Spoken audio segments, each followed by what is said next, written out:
سلام، ما دکتر نوید خپلواک هستم. امروز در مورد سنگ کیسه صفرا گپ میزنیم و اینکه کدام سنگ های کیسه صفرا باید جراحی شوند. چی زمان نیاز به جراحی است و چی زمان سنگ کیسه صفرا هیچ مرض و بیماری تلقی نمیشه.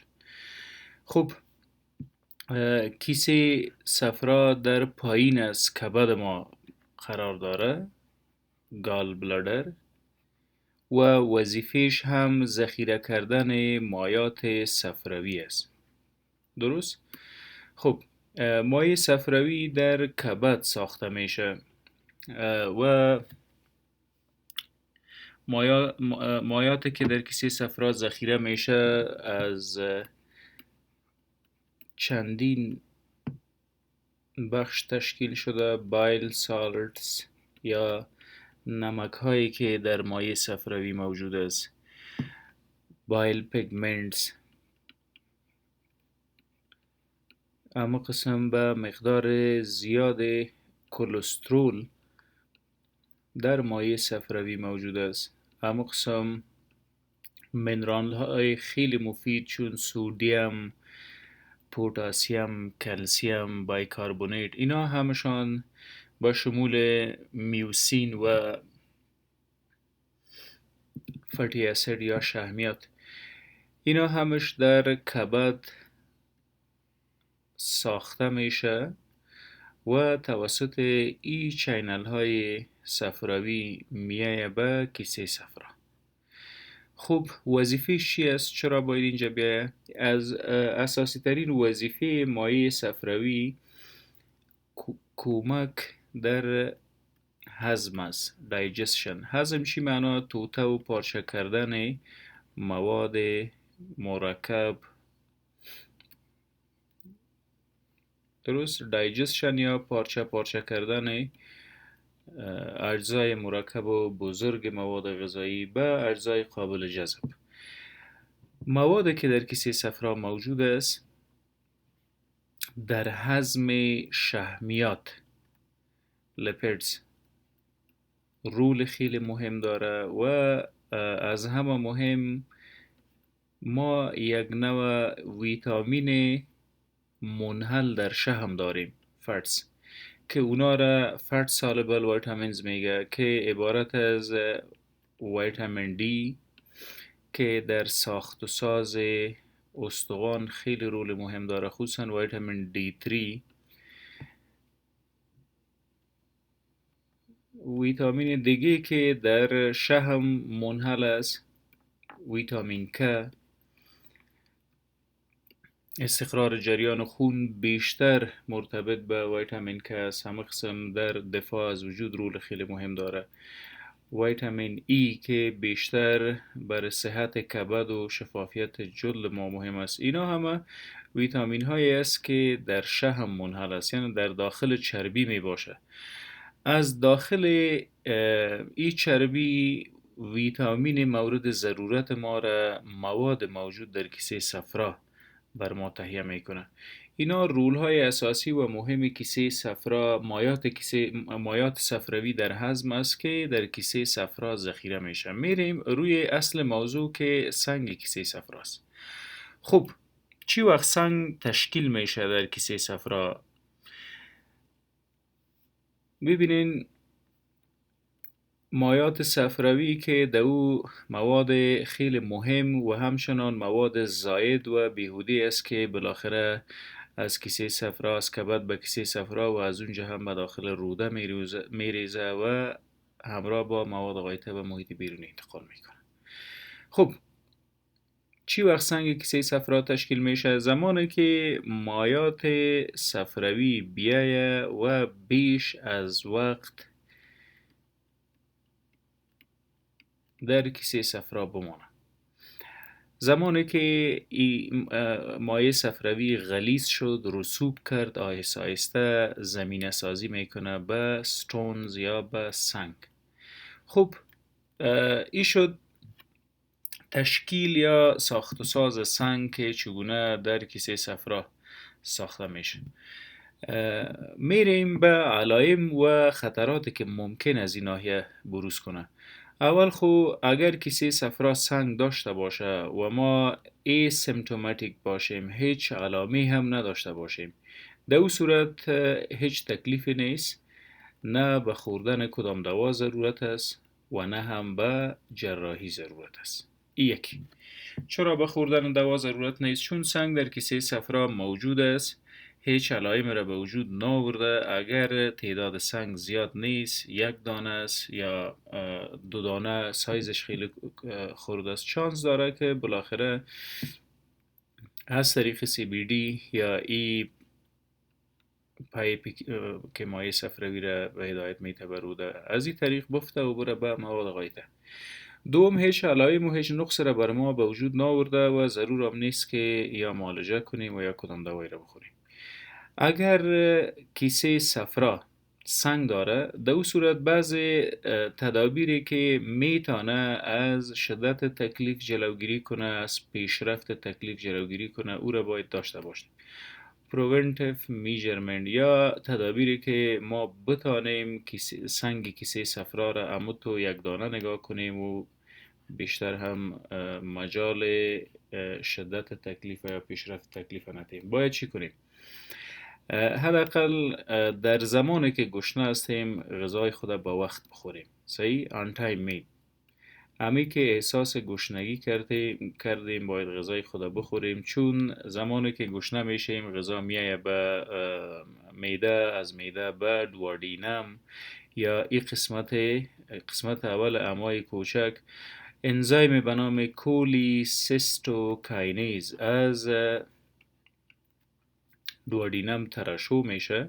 کولیسیستوکاینیز، این کولیسیستوکاینیز اتومات داخل جریان خون شده و میایه سبب تقلص کبد میگرده. کبد اینو تو فشار تقلص میکنه و مواد موجود خود هدایت میده که بیایه به روده تا که چی را؟ شحم هضم کنه. خب اگر گشنه شدیم و آن تایم یا در وقتش غذا نخوردیم، اینجا فرصت ایجاد کردیم به مایات موجود در کیسه صفرا که رسوب کنه.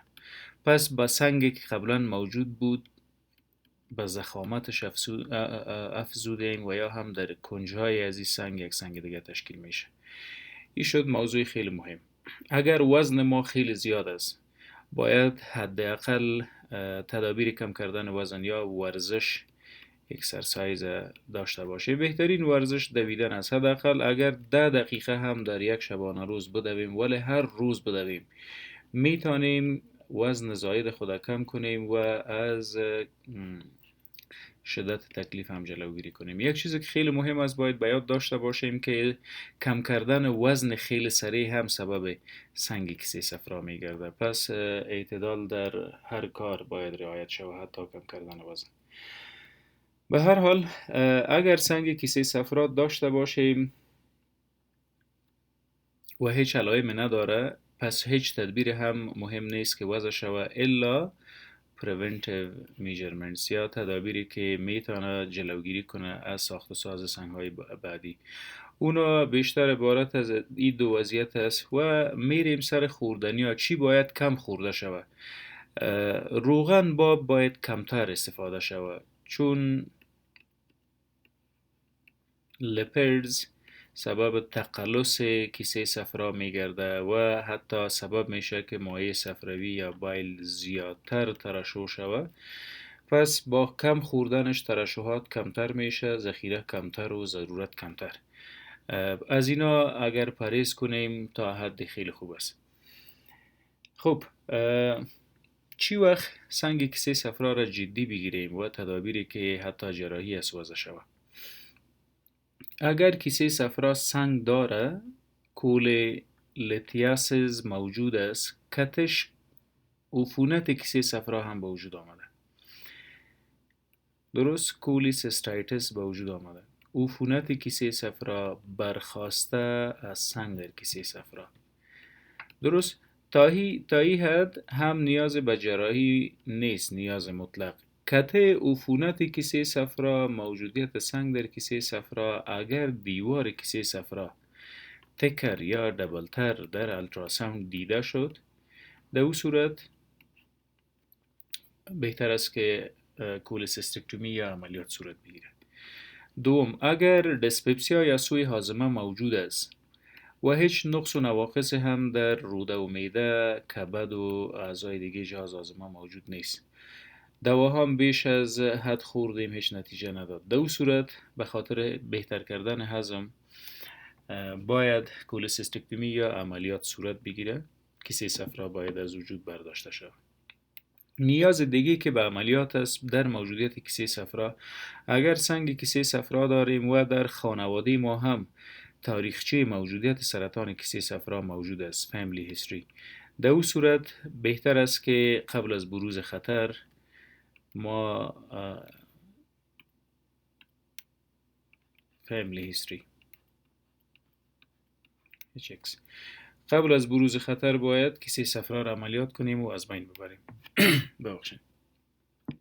نیاز دیگه که به عملیات دیده میشه، اگر سوی هاضمه به حد برسه که ما ویت لاس یا وزن خود از دست بدیم، تقریبا 10 کیلو در یک ماه اگر از دست داده شود، در او صورت به خاطر بهتر ساختن هضم و رسیدن به اعضای دیگه وجود، یعنی تهیه انرژی و مواد غذایی، باید قربانی کیسه صفرا را بدیم و این باید از بین برده شود، یعنی توسط جراحی برداشته شود. خب اگر کیسه صفرا بنابر هر ملحوظ جراحی شد، دیگه کیسه صفرایی نداریم، چی اتفاق مفتاده و چی تدابیر باید برای تمام امور وضع شود؟ خب اگر کیسه صفرا جراحی شد، بایل ستور نمیشه، مستقیم مایع صفراوی میریزه به کجا؟ به دوادینم یا اثنای عشر. اثنای عشر قسمت اول روده خردماغز. مثلا ای میری معده، و مجرد که معده خلاص میشه اولین ارگان اثنای عشر است و از کیسه صفرا هم مایع صفراوی به اینجا میریزه. خوب دیگه کیسه صفرایی نیست و مواد که توسط کبد ساخته میشه میریزه به دوادینم. در اکثریت موارد از کیسه مایع صفراوی از دوادینم یا اثنای عشر مگذره و میایه به معده و تکلیفی را ایجاد میکنه به نام ریفلکس گسترایتس، bile induced reflux gastritis، یعنی مایع صفراوی سبب التهاب عفونت معده میگردد. یکی، و اگر امی مایع صفراوی از معده هم به میری سرازیر شود، ریفلکس اسوفیگایتس هم به وجود میاد.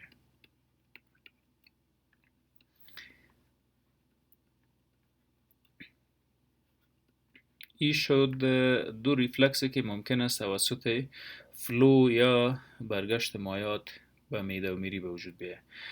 اندایجشن خصوصا سوی هاضمه مواد شحمی.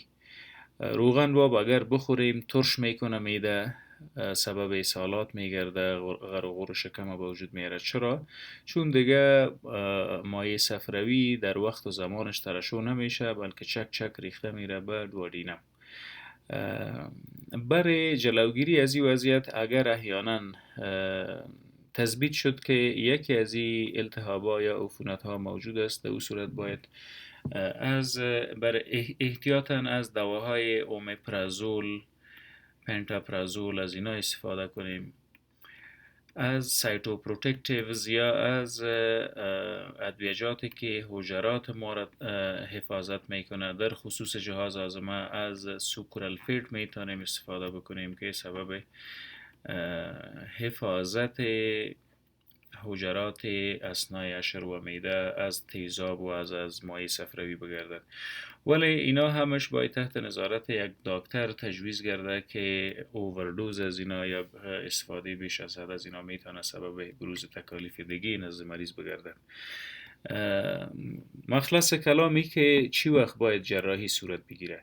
هر سنگ در کیسه صفرا مرض نیست و اگر سبب ایجاد تکلیف شد، دردها را به وجود آورد، خصوصا در قسمت راست شکم، سبب سوء هاضمه شد و همچنان تغییر و تبدیل در وزن به وجود آورد، اولین گزینه را که انتخاب میکنیم تغییر و تبدیل در لایف استایل. یعنی اگر ورزش نیست باید ورزش بکنیم، آب به مقدار کافی روزانه بخوریم، از شهم باب کمی دورتر باشیم.